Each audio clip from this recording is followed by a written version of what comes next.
السلام علیکم ورحمۃ اللہ وبرکاتہ۔ الحمد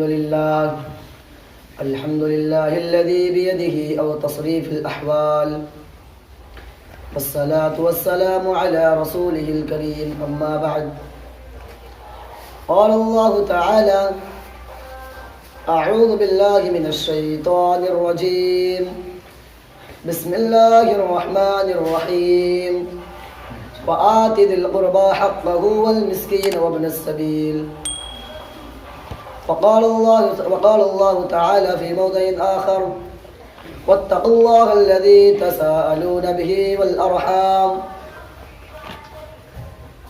سب سے آج کی سبتہ والی انجمن میں میرا موضوع سخن ہے رشتہ داروں کے حقوق۔ میں نے ابھی آپ حضرات کے سامنے جو آیت کریمہ پیش کی ہے اس کا سیدھا سادہ ترجمہ آیا ہے، وآت ذی القربى حقہ والمسکین وابن السبیل، کہ اپنے رشتہ داروں کا حق ادا کیجیے اور مسکینوں اور مسافروں کا۔ اس آیت کریمہ سے معلوم یہ ہوتا ہے کہ اللہ تبارک و تعالی اپنے رشتہ داروں کے ساتھ ساتھ اپنے مسکینوں اور مسافروں کا بھی حق ادا کرنے کے لیے کہتا ہے۔ میرے محترم بزرگ اور دوستو، آگے چل کر اللہ رب العالمین ارشاد فرماتا ہے، واتقوا اللہ الذی تساءلون بہ والارحام، اور اللہ سے ڈرو، اور تم اللہ سے ڈرو اور جس کا نام لے کر تم ایک دوسرے سے سوال کرتے ہو اور رشتے کا خیال رکھو۔ میرے محترم بزرگ اور دوستو، حضرت عبداللہ بن عمر رضی اللہ تعالی عنہ سے بیان ہے کہ رسول اللہ صلی اللہ علیہ وسلم سے ایک صحابی دریافت کیا کہ اللہ کے رسول صلی اللہ علیہ وسلم، میرے حسن سلوک کا سب سے زیادہ درجہ کون ہے؟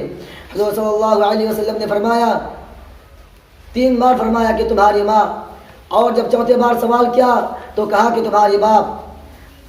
اللہ کے رسول صلی اللہ علیہ وسلم نے ماں کا حق کو زیادہ بیان کیا ہے، اس کے بعد پھر باپ کا، اس کے بعد پھر اپنے قریب رشتہ داروں کا۔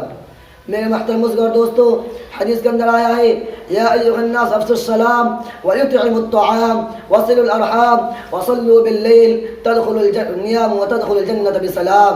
اے لوگو، سلام کو آپس میں پھیلاؤ، اور رحموں کو کھانا، اور بھوکوں کو کھانا کھلاؤ، اور رحموں کو ملاؤ، اور جب رات کو لوگ سو گئے اور نماز پڑھا کرو تو تم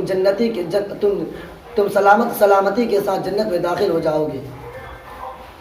حضرت عبداللہ بن عمر رضی اللہ تعالیٰ عنہ بیان کرتے ہیں کہ حضور صلی اللہ علیہ وسلم نے ایک صحابی سوال کیا کہ اللہ کے رسول، مجھ سے ایک بہت بڑا گناہ ہو گیا ہے، مجھے توبہ کرنے کا کچھ بتائیے، کچھ مسئلہ بتائیے، کچھ دریا بتائیے۔ تو حضور صلی اللہ علیہ وسلم نے فرمایا، کیا تمہارے والدین زندہ ہے؟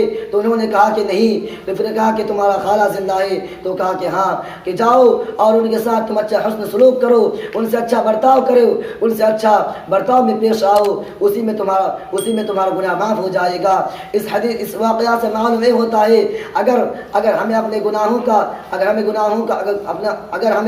کو مٹانا ہے، اگر ہمیں اپنے گناہوں کو بخش کرنا ہے، تو ہمیں اپنے رشتہ داروں کا بھی فکر کرنا چاہیے، ہمیں اپنے پڑوسی کا بھی فکر کرنا چاہیے، ہمیں مسکین و فقیر کا بھی فکر کرنا چاہیے کہ آج جو ہم کھاتے ہیں وہ ہمارے پڑوسی کیا کھاتے ہیں یا نہیں، ہمیں اس کی فکر کرنی چاہیے۔